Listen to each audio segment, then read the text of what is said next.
मैं ये कहना नहीं चाहता, लेकिन अगर मैं खुदा होता तो मैं उन सबको बेहतरीन चीजें अता करता जो सच्चे मजहब पर अमल करते हैं। अब आप कहेंगे कि लोगों को आजमाया जा रहा है, लेकिन ऐसी आजमाइश का वजूद नहीं हो सकता। अगर आप सामने आए और कहें कि मैं नबी हूँ तो मैं नहीं मानूंगा। अगर आप कहें कि देखो मैं इस इमारत को उछालूंगा, और अगर आप ऐसा कर दे तो यकीन ना करना हमाकत होगी। उन्होंने कहा मैं चांद के 2 टुकड़े करूंगा, और फिर 2 टुकड़े हो गए, लेकिन मैं कैसे मान लूं कि ऐसा हुआ था। इससे पहले 3 मुकद्दस किताबें और थीं, उसने उनमें तहरीफ होने दी, मगर वो कुरान में तहरीफ क्यों नहीं होने देता। मैं दुनिया का बेहतरीन इंसान हूँ, मैं हमेशा दूसरों की मदद करता हूँ, मैं हर वक्त जरूरतमंद की मदद करता हूँ। कोई भी मदद हासिल किए बगैर नहीं रहा, लेकिन मैं मुसलमान नहीं हूँ। मैं जहन्नुम में जाऊंगा, लेकिन आप सिर्फ एक चीज की बदौलत जन्नत में जाएंगे। सही कहा ना, मतलब आप मुसलमान हैं। हादसा हो जाएगा, ये चल नहीं पाएगी। नाजिल होती, आप इसे दुनिया में क्या सजा देंगे? कुछ हल हो चुके हैं। आओ दोबारा साथ मिलकर कदम उठाते हैं।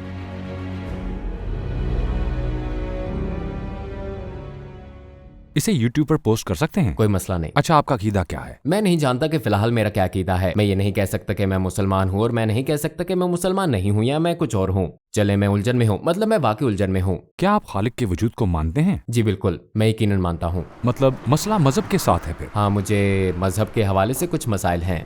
तो क्या हम आपको खुदा परस्त कह सकते हैं? क्योंकि खुदा परस्त खालिक को मानते हैं, लेकिन मजहब को नहीं। मैं इससे करीब तर हूँ, लेकिन हम मुकम्मल तौर पर भी मैं नहीं कह दरमियान सकते। में हूँ। ठीक, मतलब मैं दोनों के करीब हूँ। मैं कभी यहाँ हूँ तो कभी वहाँ। मतलब आप कह रहे हैं कि फिलहाल आप मुसलमान नहीं हैं? मैं नहीं हूँ। हम कह सकते हैं कि मैं नहीं हूँ। लेकिन मुझे नहीं पता मैं क्या हूँ। ठीक, लेकिन मुझे नहीं मालूम कि मैं क्या हूँ। मुमकिन है आज हम आपके सवालों का जवाब दे उम्मीद है सकें। हम दे सकते हैं। अगर ऐसा हो जाए, यानी हम जवाब दे दें, तो क्या आप कहेंगे कि मैं इस्लाम में वापस आ रहा हूँ? मसलन जैसे मेरे जहन में बहुत से सवालात हैं, लेकिन सबसे बड़ा सवाल ये है कि कहा जाता है कि कुरान का मुहाफिज अल्लाह है। इससे पहले 3 मुकद्दस किताबें और थीं, ज़बूर, तौरात और इंजील। अगर पहली नाजिल होने वाली किताब तौरात की हिफाजत अल्लाह ने की होती, अगर इसमें कोई तहरीफ ना होने दी होती, तो ज़बूर की तो कोई ज़रूरत ना पड़ती, इंजील की कोई ज़रूरत ना पड़ती, कुरान की कोई ज़रूरत ना पड़ती, और इस तरह यहूदी, मुसलमान और ईसाई एक दूसरे से अलग ना होते, दुनिया इतनी पेचीदा जगह ना होती। लेकिन भाई, यहाँ एक बुनियादी हकीकत भी है। मसलन सिर्फ 4 किताबें नाजिल नहीं हुई थी, बल्कि 1,24,000 अंबिया भी थे। 1,24,000 अंबिया आए, लोगों के रहने सहने के अंदाज के लिहाज से, हालात के लिहाज से अल्लाह ने अंबिया कराम को भेजा। जब हम उन अंबिया को देखें जिन्हें इब्तदाई जमाने में भेजा गया, तो उस जमाने के लिहाज से मालूमात दे रहे थे। एक तालीमी निजाम जैसे एक कॉलेज का तसव्वुर करें। ये एलिमेंट्री स्कूल, मिडिल स्कूल और कॉलेज की तर्ज पर मुनज़्ज़म होता है। इल्म मरहलावार तश्कील पाता है, दर्जा दर्जा बढ़ता है। इसी तरह अगर हम इंसानी तारीख का तसव्वुर तालीमी शोबे के तौर पर करें, तो अंबिया मरहलावार आए, एक नबी तशरीफ लाते हैं, किताब नाजिल होती है, लेकिन लोग तहरीफ कर सकते हैं। मैं भी यही कह रहा हूँ कि अल्लाह ऐसा होने देता है।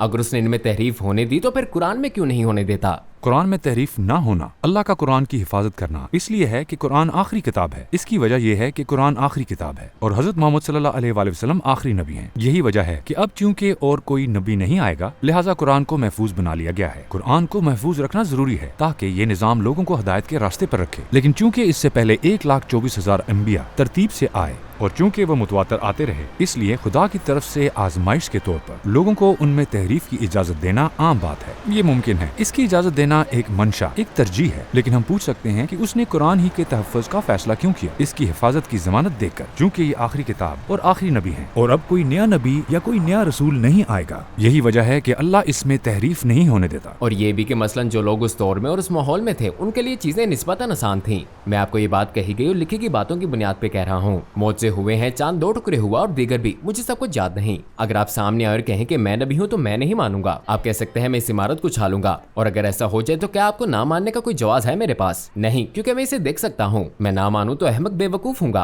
क्योंकि आप इसे देख सकते हैं। एक शख्स कहता है मैं चांद के 2 टुकड़े कर दूंगा और चांद टुकड़े हो जाता है। इसके बाद आप ना मानने वाले को कुछ नहीं समझा सकते, समझे? लेकिन मैं कैसे मानूं कि ऐसा वाकई हुआ था? हम इसकी 20 या सैकड़ों मिसालें पेश कर सकते हैं। जब हम कायनात को देखते हैं तो बहुत से सबूत नजर आते हैं। मसलन जब हम कार चलाते हैं और उस दौरान अगर कोई मुदाखलत करे तो कार 100 मीटर भी नहीं चल सकेगी। ठीक, तकरीबन हादसा हो जाएगा। बिल्कुल, ये चल नहीं पाएगी। तो मैं कहूंगा कि दूसरे शख्स की मुदाखलत से अगर कोई कार भी 100 मीटर नहीं चल सकती, तो कहकशाओं में इस तरतीब का तसलसल, दुनिया में इस तरतीब वार निजाम का तसलसल, इस बात का सबूत है खालिक एक ही है। हम पहले इस पर मुत्तफिक हैं। इस बुनियाद पर मैं कहूंगा सिर्फ एक खुदा का होना लाजमी है। ये हमारा पहला सबूत है। हम दूसरे सबूत की तरफ आते हैं। मसलन हम कह सकते हैं किसी शख्स ने यहाँ तस्वीरें बनाई हैं। ठीक, अगर कोई शख्स यहाँ तस्वीर بنائے تو اسے یہاں روشنی کرنی ہوگی، ٹھیک ہے نا، ورنہ وہ سمجھ نہیں آئے گی۔ ظاہر ہے کیونکہ جب وہ مجھے نظر نہیں آئیں گی تو سمجھ نہیں آئے گی۔ لہٰذا میں کہوں گا اگر ہم تصویر والی جگہ کو روشن کر دیں تو ہم اسے ایک مفہوم دے دیتے ہیں۔ اس کائنات کے خالق، اس کا مفہوم عطا کرنے والے اللہ کو پیغمبری الہام کا نور ضرور بھیجنا تھا تاکہ ہمیں یہ مفہوم سمجھنے میں مدد مل سکے۔ کائنات کو سمجھنے کے لیے نبیوں کی ضرورت ہے۔ اللہ لامحدود صفات کا مالک ہے، مثلاً اللہ رحیم ہے۔ لافانیت کا وجود ہی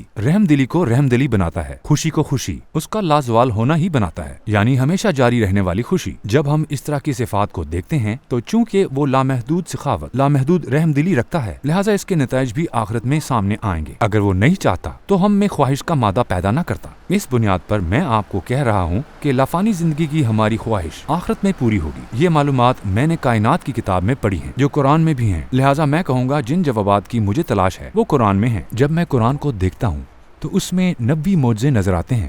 اس میں سورہ اللہب ہے، یہ مستقبل کا ایک واقعہ بیان کرتی ہے۔ یہ پیش گوئی کرتی ہے کہ ابو لہب کافر مرے گا، اور یہی بات آخرکار سچ ہوئی۔ چونکہ انسان وقت میں محدود ہے، وہ کسی کے بارے میں یہ معلومات کیسے دے سکتا ہے کہ وہ مستقبل میں کیسے مرے گا؟ اس کے علاوہ یہ معلومات، یہ سورہ ابو لہب کی موت کے وقت کے قریب نازل نہیں ہوئی، اس کی موت اس کے 7 سال بعد ہوئی۔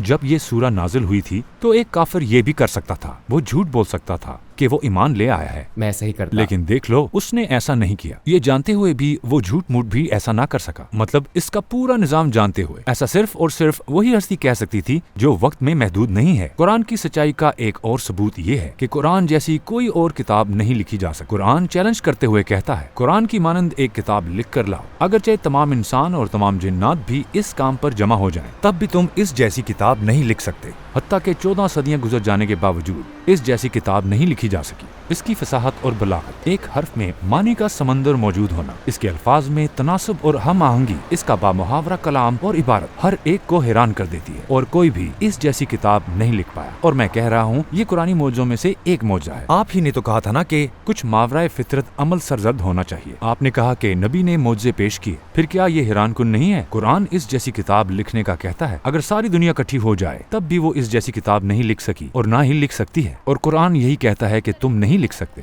لہٰذا یہ قرآن کے سچ ہونے کا ایک اور ثبوت ہے۔ ہم بہت سی مثالیں پیش کر سکتے ہیں۔ سچا مذہب اسلام ہی ہے، ٹھیک ہے۔ دنیا میں کون سے ملک سب سے زیادہ غریب ہیں میں یہ کہنا نہیں چاہتا، لیکن اگر میں خدا ہوتا تو میں ان سب کو بہترین چیزیں عطا کرتا جو سچے مذہب پر عمل کرنے والے ہوتے۔ مثلاً اگر میں سخی ہوتا، اگر میں رحم دل ہوتا تو آج افریقہ میں اتنے زیادہ بچے بھوک سے نہ مر رہے ہوتے۔ وہ نہیں مرتے، میں ایسا کبھی نہ ہونے دیتا۔ یہودی طویل عرصے سے فلسطین میں لوگوں پر ظلم ڈھا رہے ہیں۔ اب آپ کہیں گے کہ یہی تو لوگوں کے لیے آزمائش ہے، لیکن ایسی آزمائش کبھی نہیں ہو سکتی۔ آزمائش کا مطلب افریقہ میں بھوک سے مرنا نہیں ہے، یہ آزمائش کا حصہ نہیں ہے۔ میری آزمائش بھوک سے مرنا اور دوسروں کی دولت میں کھیلنا کیوں ہے؟ میری آزمائش مرنا اور ان کی آزمائش مارنا کیوں ہے؟ لیکن میں آپ کو یہ بتانے والا ہوں جو کچھ آپ نے بیان کیا وہ سب لوگوں کی اپنی مرضی سے متعلق ہے، لوگوں کے ظلم و ستم سے متعلق ہے۔ کیا اللہ قادر مطلق نہیں ہے؟ وہ قادر مطلق ہے، لیکن کیا ایسا کرنا حکمت آمیز ہوگا؟ یہ بنیادی سوال ہے۔ آپ چاہتے ہیں کہ لوگوں کو اذیت نہ ہو، وہ تکلیف نہ سہیں، انہیں مشکلات کا سامنا نہ ہو، اور چونکہ مسلمان حق پر ہیں انہیں تو بالکل اذیت نہیں سہنی چاہیے۔ جب ہم مداخلت کے طور پر اسے دیکھتے ہیں کہ اگر اللہ معجزاتی طور پر آپ کی خواہش کے مطابق مداخلت کرے تو یہ معقول نہیں ہوگا۔ معقول بات یہ ہے کہ اللہ نے ایک قانون بنایا ہے اور اس قانون کی بنیاد پر ایک کامل نظام نازل کیا ہے۔ جیسا کہ آپ نے کہا، اگر صرف مسلمان کو، صرف حق پر قائم لوگوں کو ہی تحفظ دیا جاتا تو ایک فریق دوسرے کو قتل کرتا ہے۔ جیسے آپ نے کہا، اسرائیلی فلسطینیوں کو قتل کرتے ہیں۔ اگر فلسطینیوں کے لیے خصوصی تحفظ ہوتا، اگر انہیں مسلسل تحفظ حاصل ہوتا، اس سے آزمائش کا مقصد فوت ہو جاتا۔ اگر ایک زبردست ڈھال سے صرف مسلمانوں کو تحفظ دیا جاتا تو پھر ہر کوئی اس ڈھال کی پناہ لینا شروع کر دیتا۔ وہ کہتے یہاں معجزاتی تحفظ ملتا ہے، یہی حق ہے، اور اسے قبول کر لیتے۔ اس سے لوگوں کا اپنی مرضی سے حق کو اپنانا ختم ہو جاتا۔ لیکن کیا ہوتا ہے؟ آپ کے بیان کردہ نظام کو بہترین انداز میں منظم کرنے کے لیے اللہ لوگوں کو قوانین دیتا ہے۔ مثلا زکوٰۃ کا نظام۔ زکوٰۃ کے نظام میں ایک دولت مند شخص کو اپنی دولت کا 40واں حصہ لازماً خیرات کرنا ہوتا ہے۔ تو ہوتا کیا ہے؟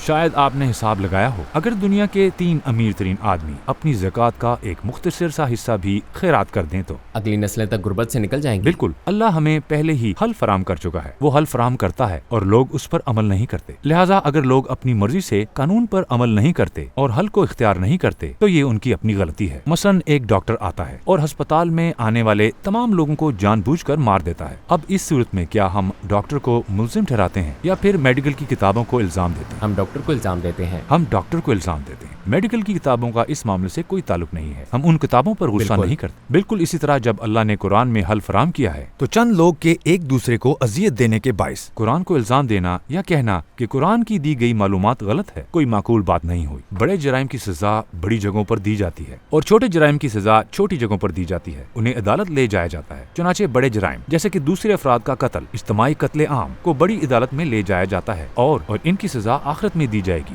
ان کو سزا آخرت میں دی جائے گی۔ ٹھیک ہے، چلیں فرض کرتے ہیں، مثلا میرا سوال ہے کہ اللہ رحم کرنے والا ہے۔ فرض کریں آپ کے 3 بچے ہیں، کیا آپ ان کے ساتھ مختلف برتاؤ کریں گے؟ جو جیسا بھی ہے لیکن ہے تو آپ ہی کا بچہ، آپ کیا کریں گے؟ اپنے برے بچے کے لیے آپ اچھی مثال بننے کی، اسے تعلیم دینے کی کوشش کریں گے۔ اپنے بچے کی بری حرکتوں کے باعث آپ اسے گولی تو نہیں مار دیں گے یا پھر اسے آگ میں نہیں جلا دیں گے؟ کیا آپ کہہ رہے ہیں کہ ان مظلوموں کو، ان پر ظلم کرنے والوں جن پر آپ تنقید کرتے ہیں، کو دیکھنے کے باوجود وہ انہیں عدالت لے جائے گا؟ شاید میرے خیال میں، چلے میں ایک بات بتاتا ہوں، اگر ایسا ہونا ہوتا تو اب تک تو بہت سی چیزیں واقع ہو چکی ہوتی۔ تصور کریں کسی نے لاکھوں لوگوں کا قتل کیا، آپ انہیں اس دنیا میں کیا سزا دے سکتے ہیں؟ مثلا ایک شخص ہے جس نے لاکھوں بچوں کا قتل کیا، اس نے لاکھوں بچوں کا قتل کیا ہے۔ اب اس موقع پر آپ ماؤں کو کیسے خوش کریں گے؟ آپ اس شخص کو اس دنیا میں کیسے سزا دیں گے؟ ٹھیک ہے، جیسے کہ میں نے کہا، آپ اسے زیت میں مبتلا کریں گے۔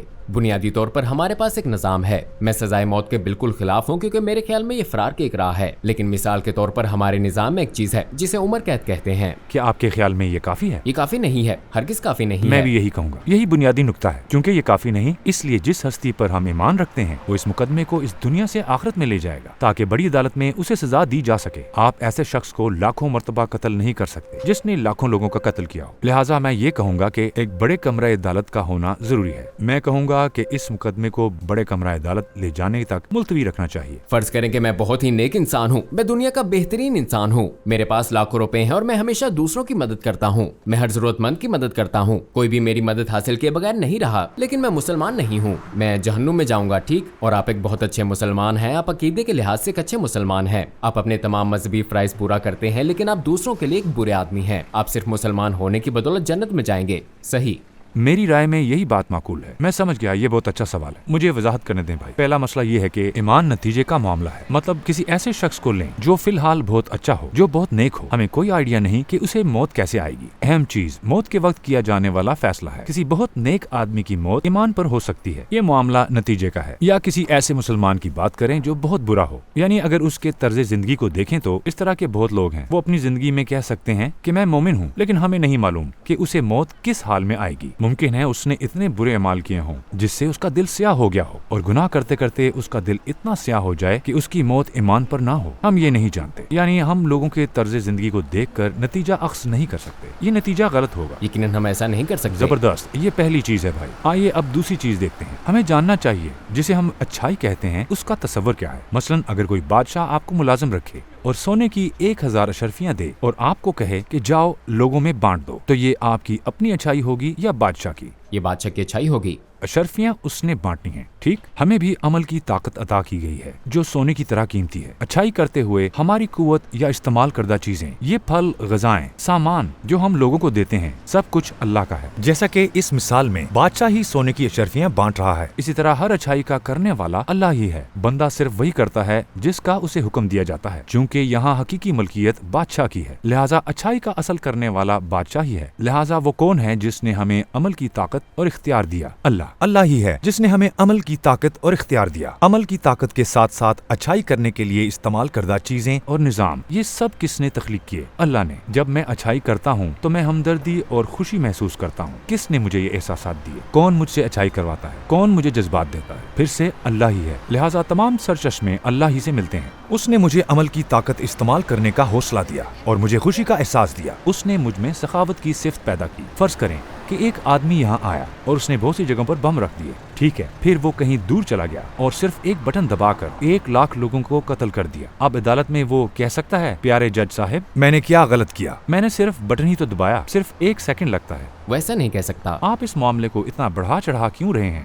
हमें उस सिस्टम को देखना चाहिए जो इसके नतीजे में सामने आया, और अगर यहाँ फौजी और सरकारी अहदेदार भी होते तो फिर क्या होता, मामला और ज्यादा संगीन हो जाता, जाहिर है ना। अब इसी मिसाल के मुताबिक एक काफिर इस कायनात में आता है और कायनात की हर चीज एटम के ज़रात से लेकर जानवरों और बादलों तक अल्लाह की गुलाम है। ये सब अल्लाह का तारफ है। मसलन जब हम दरख्त और इसके फलों को देखते हैं तो ये असल में एक गुलाम है जो हमसे अल्लाह का तारफ करवाता है। ये हमें अल्लाह की बहुत सी सिफात दिखाता है, जैसे कि अल्लाह का नाम रज़्ज़ाक और उसकी सखावत की सिफ्त। जब एक काफिर ये कहता है कि इस कायनात का कोई अल्लाह नहीं है तो वो दर हकीकत क्या करता है, वो इस कायनात के तमाम गुलामों का कत्ल कर देता है। वो इनके फराइज का इनकार कर देता है। जैसे कोई शख्स जज को ये कह दे कि मैंने सिर्फ बटन ही तो दबाया और क्या किया। तो जिस तरह वहाँ ये बात कहने से नतीजा नहीं बदलता, इसी तरह यहाँ भी उसके ये कहने से कि मैंने सिर्फ यही कहा कि कायनात का कोई अल्लाह नहीं है, मैंने किसी का कुछ बिगाड़ा तो नहीं, नतीजा नहीं बदलता। अगर कोई ये कहे कि अल्लाह का वजूद नहीं है तो वो तमाम सबूतों, तमाम गुलामों और कायनात के तमाम सिपाहियों का इनकार कर रहा होता है। इसके साथ साथ उस हस्ती का भी इनकार करता है जो लाफानी है। मसलन अगर आप मुझे गाली देते हैं तो ये मुमकिन है थोड़ी बहस हो और हम खुद ही मामला रफा दफा कर लें, लेकिन जब आप बादशाह के सामने इससे बदकलामी करते हैं ये बहुत बड़ा मामला बन जाता है। मतलब इसका नतीजा आपकी मौत भी हो सकता है। जाहिर है बिल्कुल इसी तरह अगर कोई शख्स कोई छोटी तकलीफ पहुंचाए तो उसे हल किया जा सकता है, लेकिन अगर कोई शख्स बादशाह से बदकलामी वाली इस मिसाल की तरह कहता है कि कायनात का कोई खालिक नहीं है और अलामती तौर पर तमाम गुलामों को कत्ल कर देता है तो क्या होता है, लाफानी हस्ती का इनकार करने वाला लाफानी जुर्म का इर्तिकाब करता है। चूंकि ऐसा शख्स बड़े जुर्म का इर्तिकाब करता है लिहाजा उसे अपने अमल का नतीजा भुगतना पड़ता है। जैसा कि आप पहले ही शुरू में कह चुके हैं, उन्होंने फलस्तीन में लाखों लोगों का कत्ल किया है, उन्होंने लाखों बच्चों को मारा है। क्या हम नहीं चाहेंगे कि उन्हें इंसाफ के साथ सजा दी जाए? हम यकीनन चाहेंगे। लिहाजा जहन्नम की सूरत में उन्हें बिल्कुल मुनसिफाना सजा मिलेगी। नहीं, मेरा मतलब है ये कहना कि मैं मुसलमान नहीं हूँ इतना बड़ा जुर्म है। हाँ, यही तो मैं कह रहा हूँ। चले मैं एक मिसाल देता हूँ। एक बादशाह हमें अपने महल में बुलाता है, ठीक है। वो महल में एक शानदार दावत का इंतजाम करता है। एक आदमी आता है और कहता है इस महल के तमाम फल मेरे हैं। यहाँ कोई बादशाह नहीं, प्लीज प्लीज आप लोग शुरू करें, मैं आपको पेश करता हूँ। बज़ाहिर वो लोगों में फल तकसीम करके अच्छाई कर रहा है। जरा इसका तसव्वुर करें वो क्या करता है, वो वहाँ की हर चीज को अपनी मलकियत जाहिर करने की कोशिश करता है। लेकिन एक और ग्रुप आता है, इस ग्रुप के लोग कहते हैं बादशाह ने हमारे लिए कितनी शानदार दावत का इंतजाम किया है, और वो बादशाह को सराहते हैं। वो मानते हैं कि तमाम फल बादशाह ने दिए हैं। फिर उनके दरमियान कुछ बहस हो जाती है, एक दूसरे को अजियत पहुंचाते हैं, वो एक दूसरे के खिलाफ जुर्म का इर्तिकाब करते हैं, इसी तरह के जराइम किए जाते हैं। अब जब हम इस मामले को देखते हैं तो एक फरीक बादशाह की प्रॉपर्टी पर अपना हक जताने की कोशिश करता है, उसे चुराता है और कहता है यहाँ कोई बादशाह नहीं है, और दावत का मकसद बर्बाद कर देता है और लोगों को गुमराह करता है। दूसरा फरीक क्या करता है, वो बादशाह का इकरार करता है। लेकिन एक बहस छिड़ जाती है। जब हम यहाँ जुर्म के लेवल को देखें, एक बड़ा जुर्म है और दूसरा निस्बतन छोटा जुर्म है। बिल्कुल इस मिसाल की तरह अगर कोई काफिर इस कायनात में आता है और कहता है कि किसी अल्लाह का वजूद नहीं है, जब वो कहता है कोई खालिक नहीं है तो वो उसकी तमाम प्रॉपर्टी चुरा लेता है। कायनात का कोई खालिक नहीं है,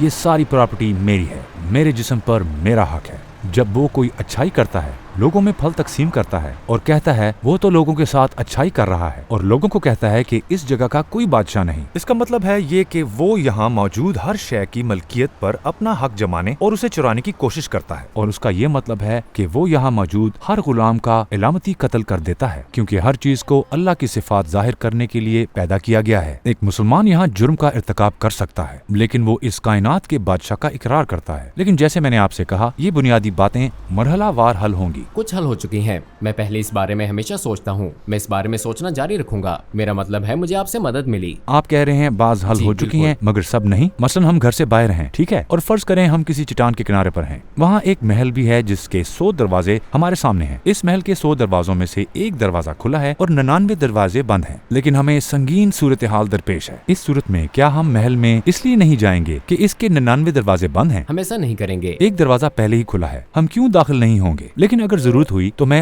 अंदर जाकर मजीद दरवाजे खोल सकता हूँ। इस मिसाल के मुताबिक भाई हो सकता है कि इस्लाम के कुछ कवानीन बाज़ औक़ात आपको माकूल ना लगे, हो सकता है आपको उन्हें समझने में मुश्किल पेश आए। यानी इस्लाम के चंद दरवाजे आपके लिए बंद रह सकते हैं, लेकिन जैसा कि हमने कहा, एक दरवाजा भी महल में दाखिल होने के लिए काफी है। अगर हम बाहर रहने के बजाय इस्लाम के महल में दाखिल हो जाएं और अंदर से बाकी दरवाजे खोलने की कोशिश करें तो कैसा रहेगा? क्या अंदर रहना ज्यादा माकूल नहीं होगा? जैसा कि मैंने कहा, 7 से 8 साल पहले मैं अंदर ही था। मैं अंदर से दरवाजे खोलने की कोशिश कर रहा था। ठीक है, आप दोबारा दाखिल हो सकते हैं। मसलन आज हमने साथ मिलकर कुछ दरवाजे खोले हैं। इस मर्तबा मैं बाहर से खोलने की कोशिश कर रहा हूँ। मैं अंदर से खोलने में नाकाम रहा था, मैं बाहर से खोलने की कोशिश कर रहा हूँ। लेकिन जैसा कि हमने कहा, कम से कम कुछ बुनियादी बातें तो हल हो चुकी हैं। बिलाखिर हमने एक दरवाजा खोल लिया। हमने किया 2 दरवाजे खोले हैं। हम बाकी सवालात हल कर सकते हैं। देखें, हम चट्टान के किनारे पर खड़े हैं। आप समझ रहे हैं ना, मौत की हकीकत का सामना हम सबको है और बाहर रहकर हमारे हाथ कुछ नहीं आएगा, क्योंकि बाहर से जीतने के लिए कुछ है ही नहीं। मुमकिन है मैं अंदर से कुछ दरवाजे ना खोल सकूं। ऐसा हर तरह की सूरत हाल में हो सकता है। हत्ता कि बाज क्लासेस में हमें कुछ चीजें देर से समझ आती हैं, फिर हमारी मंतक तब्दील हो जाती है। लिहाजा हम कहते हैं कि अगर एक दरवाजा खुला है तो आइए अंदर चलते हैं, आइए अंदर से तलाश करते हैं। यकीन करें, ऐसा करना ज्यादा माकूल, ज्यादा मंतकी नुक्ताए नजर होगा। अगर हम ऐसा करें तो क्या ये ज्यादा खूबसूरत नहीं होगा? चलें, बाकी दरवाजे बाद में मिलकर तलाश कर लेंगे। हो सकता है,